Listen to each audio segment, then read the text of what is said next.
Lycée professionnel de Ferkessédougou, dans le nord de la Côte d'Ivoire. Une délégation du ministère de l'Éducation nationale, de l'enseignement technique et de la formation professionnelle est allée installer son comité de gestion. À quelques kilomètres de là, le centre de formation professionnelle de la ville de Korogo se voit également installer son comité de gestion. Principale mission de ces comités, offrir un système de formation performant résolument tourné vers la bonne gouvernance et l'autonomie des établissements. L'objectif est de faire de ces centres des pôles d'excellence. Avec ce que nous avons commencé, nous avons les outils, les éléments, les ressources humaines et les équipements nécessaires, le plateau technique pour assurer convenablement la mission que le gouvernement nous a confiée. La mission de la délégation du ministère de l'Éducation nationale, de l'enseignement technique et de la formation professionnelle a été marquée par des remises d'arrêtés aux membres de ces nouveaux comités de gestion. Une visite guidée des locaux des différents centres a permis de constater les efforts consentis par le gouvernement et ses partenaires pour rénover ces centres de formation professionnelle. L'instauration de comités de gestion dans les établissements de formation professionnelle est une mesure prise par le gouvernement. Elle est actuellement dans sa phase d'expérimentation. 8 établissements pilotes ont été retenus, 3 à Abidjan et 5 à l'intérieur du pays.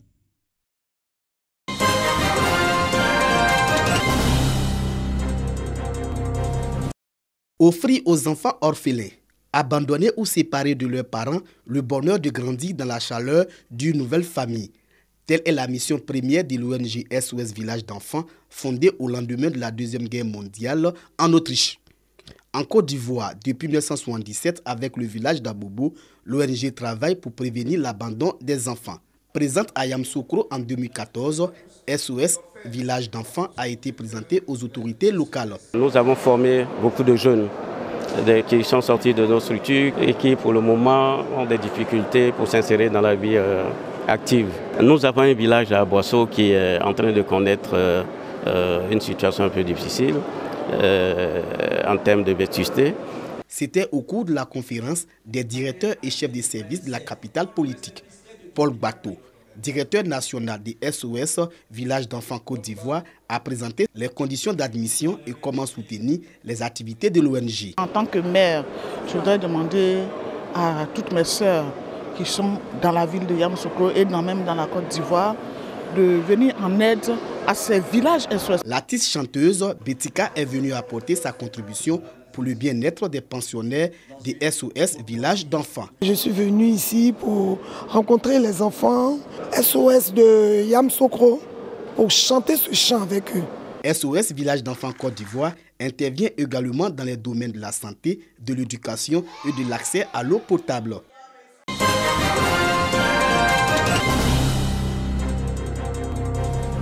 À la faveur du Maoulid, nous découvrons Anoumamba, sous-préfecture dans le département de Mbato. La localité est connue pour être dans cette partie de la région du Moronou une grosse productrice de vivriers en marge des cultures de rente que sont le cacao et les VA. Malgré cet atout que la localité tire de sa forte population estimée à 14 000 habitants et de la richesse de son agriculture, favorisée par une terre fertile, Anoumamba est malade de ses manques en termes de développement et de progrès. Au nombre de ceux-ci, les infrastructures hydrauliques pour la desserte de cette vieille sous-préfecture en eau potable. À leur corps défendant, les habitants d'Anoumamba sont obligés de recourir à l'eau des puits pour leur approvisionnement. On a un problème d'eau ici. Ça fait plus de 20 ans qu'on n'a pas de l'eau ici. Toujours, il faut te lever à 4 h du matin avant que tu dois boire de l'eau. Tu n'as pas tiré l'eau là, tu ne peux pas avoir de l'eau. Depuis on est petit là, on nous a élevés là jusqu'à cet âge là, on n'a pas d'eau ici. On n'a pas château, on n'a rien, on n'a pas pompe. Il faut tirer de l'eau. Moi, ici là, il y a longtemps, il n'y a pas l'eau. Jusqu'à moi, je suis devenue vieille. Je ne peux rien faire, mais présentement là, je tire l'eau dans le puits avant que je bois l'eau. S'approvisionner en eau de puits pour leurs besoins, c'est l'usage à Anoumamba. C'est aussi les aspirations des populations. Elles attendent toujours des autorités municipales la construction de nouveaux ouvrages de desserte en eau potable dont l'absence est cause de nombreux désagréments et cause aussi de maladies hydriques reconnues par les services sanitaires locaux. Notre château qui ne peut pas alimenter maintenant la population. Les petits tuyaux sont cassés, même jusqu'à présent. Il y en a qui ne sont pas encore arrangés, donc on a le problème de l'eau. Nous avons le problème d'eau qui aujourd'hui fait que tous les fonctionnaires qui sont mutés dans notre village, un an après, demandent à repartir.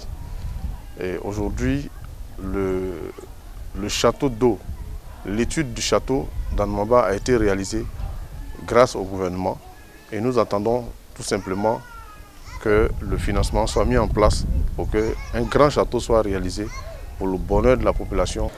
Sur la question, les cadres et la mutuelle de développement d'Anoumamba sont toujours interpellés. Face à leur inertie, la situation perdure. Anoumamba aujourd'hui présente le visage d'une ville où il fait plus bon vivre, selon de nombreux fonctionnaires et agents de l'État, ainsi que les jeunes, obligés de choisir l'exode vers d'autres horizons qu'ils estiment plus porteurs.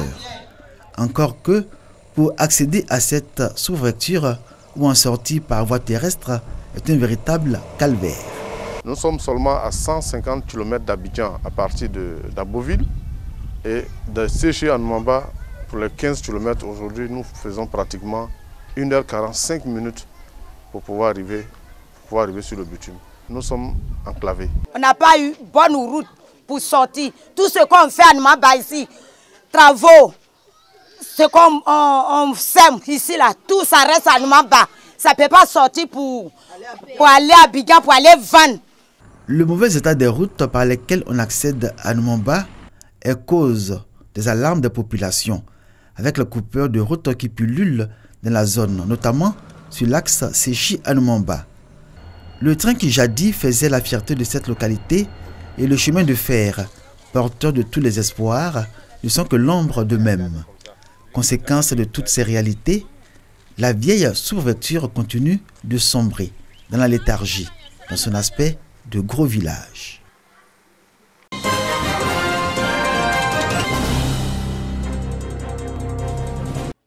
Garkan, à proximité de la voie ferrée dans la sous-préfecture de Bouaké.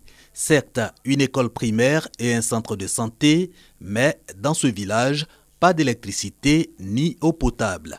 Ici, la production du charbon de bois reste l'activité des jeunes. On n'a pas d'activité. Ici, par exemple, les jeunes sont obligés d'aller dans la brousse, aller faire du charbon pour pouvoir subvenir à leurs besoins. Les jeunes quittent le village pour aller vers la ville, pour aller se chercher dans les autres zones de localité comme Soubré, Vavois et autres, parce qu'il n'y a pas d'activité dans notre village. Les cadres veulent booster le développement de Garkan, d'où ce rassemblement sportif. Un tournoi de football doté du trophée Amadou Gon Coulibaly, Premier ministre. Il s'agit d'inviter les populations à l'union. Dire aux jeunes, ou dire à la population que le développement c'est une continuité, nous avons organisé ce tournoi de l'émergence pour qu'ensemble nous nous unissons pour bâtir non seulement le village Kanga, mais pour bâtir tout le Ndranois.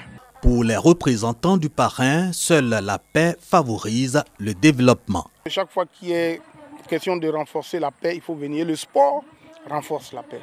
Avec les populations pour justement promouvoir l'émergence, pour promouvoir la solidarité, pour promouvoir la cohésion.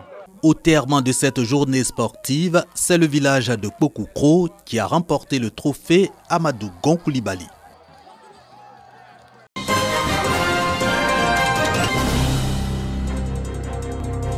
Un chèque de 150 000 francs.